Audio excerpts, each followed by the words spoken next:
So, my name is Dr. Dhanvi Patel, veterinary physiotherapist. So, I completed my BVSC, then MVSC in medicine, veterinary clinical medicine. Then I decided to complete a physiotherapy course because so many dogs are in arthritic condition, some are paralytic condition. So, physiotherapy જેમ કે કોને જરૂર, કયા ડોગને કયો case કેવું થશે situation કે ફિઝિયોથેરાપીની જરૂર પડે?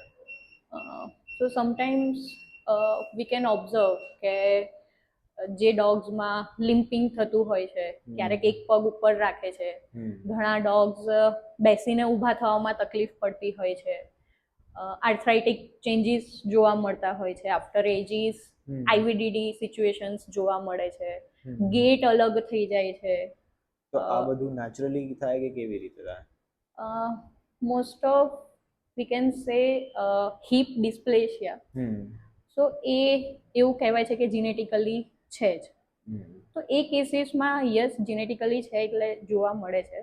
બટ અધર દેન દેટ કે આઈવીડીડી ડેવલપ થવું કે કોઈ જોઈન્ટમાં ઇશ્યુ આવવું, લિમ્પિંગ થવું, બેસીને ઊભા થવામાં તકલીફ પડવી, તો એ બધામાં ડ્યુ ટુ સ્લીપરી સરફેસ કે જે આપણા ઘરે ટાઇલ્સો છે, તો એના લીધે થઈને 80% કેસીસમાં આ બધું ડેવલપ થાય છે. અને આ બધું એકદમ એટલે ડોગ્સ માટે કોમન હોય આ કેસીસ?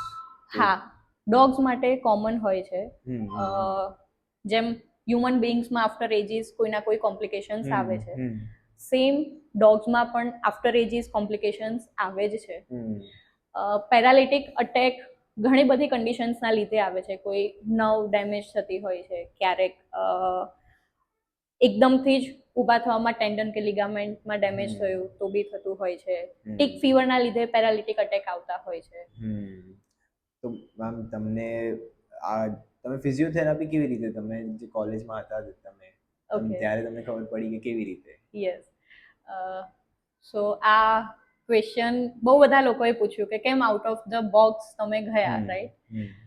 જ્યારે હું યુજીમાં હતી ત્યારે એક કેસ એવી રીતે આવ્યો કે પેરાલિટિક કન્ડિશન છે એને 10 દિવસ 12 દિવસ સુધી ફ્લુઇડ થેરાપી આપ્યો, પેઇન કિલર્સ આપ્યા, બહુ જ બધો ટ્રાય કર્યો, પણ એ ઊભો નહીં થઈ શક્યો. અને 12 દિવસ એક જ ડોગ આવે એટલે એક અટેચમેન્ટ થઈ જાય, રાઈટ? અને 13મા દિવસે due to some conditions he died, he passed away. તો ત્યારે આઈ ડિસાઇડેડ કે મારે આ લોકો માટે કંઈક કરવું છે. અને ગૂગલ પર સર્ચ કર્યું કે ફિઝિયોથેરાપી થઈ શકે છે, પણ આપણા ઇન્ડિયામાં બહુ જ ઓછી જગ્યાએ હતું ને આપણા ગુજરાતમાં તો હતું જ નહીં. ત્યારે મને હતું કે મને કંઈક કરવું છે આ લોકો માટે. તો તમે પછી કેવી રીતે શીખ્યું ફિઝિયોથેરાપીનો કોર્સ, ક્યાં કર્યું હતું તમે? સો આના માટે હું મારા ગાઈડ ડોક્ટર ચિરાગ ભાડેસિયા સરને થેન્ક યુ કહીશ કે એમણે મને always out of the box જવા માટે પ્રિપેર કરી અને સપોર્ટ કર્યો.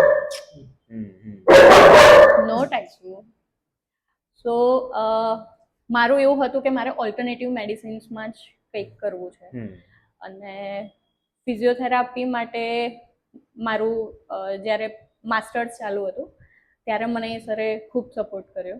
અને પછી યુકેથી મેં આ ઓનલાઈન ફિઝિયોથેરાપીનો કોર્સ સર્ચ આઉટ કર્યો અને ત્યાં આગળથી મેં ડિગ્રી લીધી છે. તો મેમ એક મને હમણાં જસ્ટ ક્વેશ્ચન આવ્યો કે તમે as a career option physiotherapy, જેમ લોકોને પેટ્સ ગમતા હોય આ ફિલ્ડમાં કંઈક ઇન્ટરેસ્ટ હોય તો તમે આ કરિયર ઓપ્શન રિકમેન્ડ કરશો? Definitely yes, definitely yes. Time taking process છે ફિઝિયોથેરાપી, આપણને બધાને જ ખબર છે કે 1.5 month 2 months તો પેશન્સ રાખવું જ પડે. ઓકે.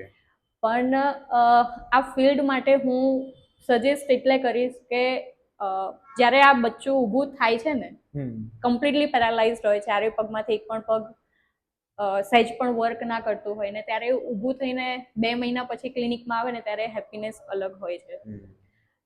ઘણા બધા ઓનલાઈન કોર્સિસ છે, હાઇબ્રિડ મોડ કોર્સિસ છે, ઘણા ત્યાં જઈને અધર કન્ટ્રીઝમાં જઈને કરવા માટે બી છે. તો એ કમ્પ્લીટ કરીને અહીંયા આગળ આ લોકોની હેલ્પ કરી શકીએ છીએ. રિઝલ્ટ ડેફિનેટલી 110% મળે જ છે. આ લોકોને હેલ્પ કરવા માટે થઈને આ કરવું જ જોઈએ. હ્યુમન ફિઝિયોથેરાપિસ્ટ પણ ફિલ્ડ ચેન્જ કરીને વેટરનરી ફિઝિયોથેરાપિસ્ટ બની જ શકે છે. આમ મને આ ખાલી હું ક્યુરિયસ છું કે આમાં ઇલેક્ટ્રિક સિગ્નલ જાય છે કે શું છે? Yes okay. સો આ એક્યુપંચર એનું કર્યું છે હમ. અને એના પછી એના ત્યાં આગળ ઇલેક્ટ્રો એક્યુપંચરનું મશીન છે અને ત્યાં આગળથી ઇલેક્ટ્રોડ પાસ થાય તો છે. બધા વાયરમાં સેમ ફ્રીક્વન્સી સેમ કરંટ છે કે અલગ નહીં. અલગ છે? તમે જોઈ શકો છો કે બેમાં છે ને બીજા એકમાં સેમ નથી. ઓકે. તો એના પોઈન્ટ વાઇઝ એના કન્ડિશનના અકોર્ડિંગ એને કરેલું છે. ઓકે. ડોગ્સમાં એવું થાય ક્યારે કે કોઈ ફ્રેક્ચર થઈ જાય કે પછી પગ તૂટી ગયો અને એમાં ફિઝિયોથેરાપીની જરૂર પડે? યસ, ફ્રેક્ચર થયું છે તો ડેફિનેટલી એને રેસ્ટ આપવો પડે 21, 28 days, 45 days according to fracture. હવે એના રેસ્ટ પછી એનો મસલ ત્યાં આગળથી સ્ટીફ થઈ ગયો હોય તો એના માટે ડેફિનેટલી ફિઝિયોથેરાપીની જરૂર પડે જ છે. અને આમ આ જે તમે કહેતા હતા પ્રોબ્લેમ્સ, મેં જોયું છે કે ઘણા બધા ડોગ્સ જે છે ઓબીઝ હોય, એમને આ લિમ્પિંગની પ્રોબ્લેમ બધું થાય, તો એવું હોય છે? હું તમને પૂછું હા, કે ઓબેસિટી આનું એક રીઝન છે? ઓબેસિટીના લીધે થઈને 50% કેસીસ આવતા હોય છે. એ લોકો જ્યારે 10, 12, 14 વર્ષના થાય છે ત્યારે એમને સૌથી વધારે ડિફિકલ્ટી થતી હોય છે બેસીને ઊભા થવામાં. ત્યારે એ લોકોનું માર્બલ જે હોય એ સ્મૂધ હોય છે, સ્લીપરી હોય છે, એટલે બેસીને ઊભા થવામાં એમને ગ્રીપ આવતી નથી. સો એ એક મેઇન રીઝન થઈ જાય છે. મેમ, તો જસ્ટ તમારા થોટ્સ, તમને કહેવું હોય કે ના કહેવું હોય, પણ જે ઓનર્સ ડોગ્સ લે અને પછી એમ સાચવીને નહીં રાખી શકે અને ઓબેસિટી થઈ જાય ડોગ્સને, તો એમાં તમારા શું થોટ્સ છે લોકો ઉપર? કેમ કે ઓનર્સનો ફોલ્ટ છે કે ડોગનો ફોલ્ટ છે? ઓકે, સો ડોગ્સ તમે લાવો છો તો એક જીવ ઘરમાં આવે છે, આપણું એક ફેમિલી મેમ્બર જ થઈ જાય છે. સો યસ, ઓનર્સ ધ્યાન રાખતા જ હોય છે, પણ પ્રોપર વેમાં કેવી રીતે ધ્યાન રાખવું એ નથી ખબર હોતી. ફૂડ ઇન્ટેક કેટલો હોવો જોઈએ, એ લોકોને નીચે રફ સરફેસ આપવી કે સ્લીપરી સરફેસ આપવી, એ લોકોનું પ્રોપર વોકિંગ કેટલો પીરિયડ હોવો જોઈએ, એ લોકોની એક્સરસાઇઝ કેવી રીતે મેન્ટેન થવી જોઈએ. જેમ કે હમણાં સમર છે તો ડેફિનેટલી ડોગ્સ બહાર જવાનું પ્રિફર નહીં કરે, વોકિંગ પર પ્રિફર નહીં કરે, તો બેઝિક એક્સરસાઇઝ એવી બી છે કે જે ઘરે કરાવી શકો કે જેથી એ લોકોનું માઇન્ડ સ્ટિમ્યુલેટ થશે, એ લોકોના મસલ સ્ટ્રોંગ થશે, કોર સ્ટ્રેન્થનિંગ માટે હેલ્પફુલ થઈ શકશે.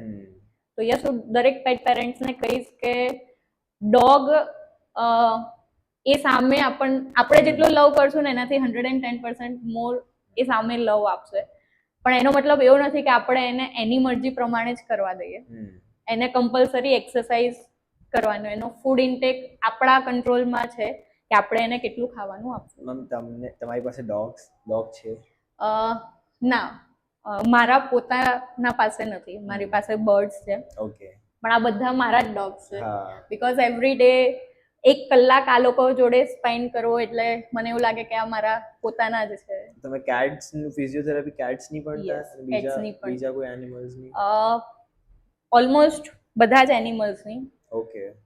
ડોગ્સ, કેટ્સ, કાફની પણ કરેલી છે, કેટલ્સમાં, હોર્સમાં પણ કરેલું છે. જેવું કાયરોપ્રેક્ટર તમને ખબર હશે કે હ્યુમન્સમાં જે બધું બોન્સ ક્રેક કરે, એવું ડોગ્સમાં થાય?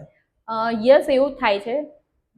અધર કન્ટ્રીઝમાં કરે છે. અહીંયા ઇન્ડિયામાં એક ડોક્ટર નિકિતા મેમ કરીને છે મુંબઈ, એમણે જસ્ટ હમણાં એ ડિગ્રી અચીવ કરી છે ચી યુનિવર્સિટીથી. ડ્રીમ છે કે આગળ કરી શકું હું, પણ મેં નથી કરેલી હજી એ કાયરોપ્રેક્ટિસ એનો કોર્સ. તમને બસ કહેવું હોય લોકોને કે અહીંયા તમારું ક્લિનિક ક્યાં છે, ક્યાં આવી શકે એડ્રેસ? તો સો મારું ક્લિનિકનું નામ છે the pet physio vet, science સિટીમાં છે. બધા જ પેટ પેરેન્ટ્સ માટે એવું જ છે કે ડોગ એક ફેમિલી મેમ્બર છે અને ડોગ માટે movement is the life, life is the movement. એ લોકોની મુવમેન્ટ નહીં હશે તો લાઈફ ઝીરો થઈ જશે, કારણ કે સુસુપોટી જાતે નહીં કરી શકે, જાતે મુવમેન્ટ નહીં કરી શકે. તો એના બેટર વે માટે, એ લોકોના બેટર ફ્યુચર માટે અત્યારથી જ એક્સરસાઇઝ સ્ટાર્ટ કરો, અત્યારથી જ એ લોકોનું વોકિંગ ફિક્સ કરો, અત્યારથી જ એમનો ફૂડ ઇન્ટેક ફિક્સ કરી દો. થેન્ક યુ સો મચ, તમે ટાઈમ આપ્યો અને બધું કીધું. Thank you so much. Thank you. Sir, તમે પોઝ કરશો? પોઝ.